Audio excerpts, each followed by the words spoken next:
କନ୍ଧମାଳ କବି ସ୍ୱପ୍ନ କୁମାର ତ୍ରିପାଠୀଙ୍କ କବିତା ଶୁଭ ସାକ୍ଷାତ ବନ୍ଦେ ମାତରମ୍।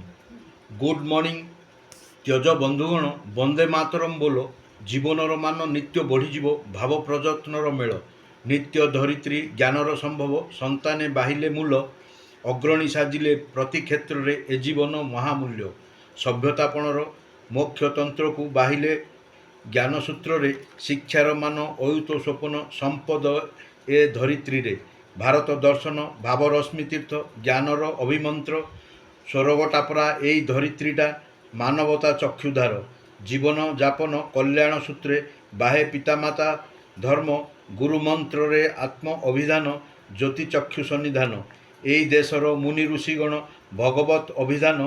ଆତ୍ମାର ଜ୍ୟୋତି ବୁହାଇଲେ ନିତ୍ୟ ହୃଦ ପବିତ୍ର ସଂସ୍ଥାନ।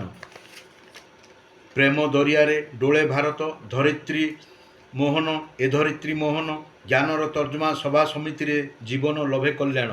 ବିଶ୍ୱାସର ଚକ୍ଷୁ ଏଇ ଭାରତଟା ବିଦେଶୀଙ୍କ ଆଗମନ ନିତ୍ୟ ପୁଞ୍ଜି। ବିଦେଶୀଙ୍କ ଆଗମନ ନିତ୍ୟ ପୁଞ୍ଜି କଲେ ବିନିଯୋଗ। ଜନତା ବି ଲଭେ କଲ୍ୟାଣ। କର୍ମସଂସ୍ଥାନର ପ୍ରଯତ୍ନଧାରେ ବିଜେପି ମନ୍ତ୍ରମୋହନ। ରୋଜଗାରକ୍ଷମ ହେଲେ ହିଁ ଜୀବନ ପ୍ରୀତି ଜୀବନର ମାନ। ଯୋଗ୍ୟ ରାଜନେତା ପ୍ରତି ରାଜ୍ୟରେ ଭାଉଛନ୍ତି ପ୍ରଜାତନ୍ତ୍ର। ଜନତା କଲ୍ୟାଣ ଚକ୍ଷୁର ସଂଜ୍ଞାନ ଚେତନାର ମହାମନ୍ତ୍ର।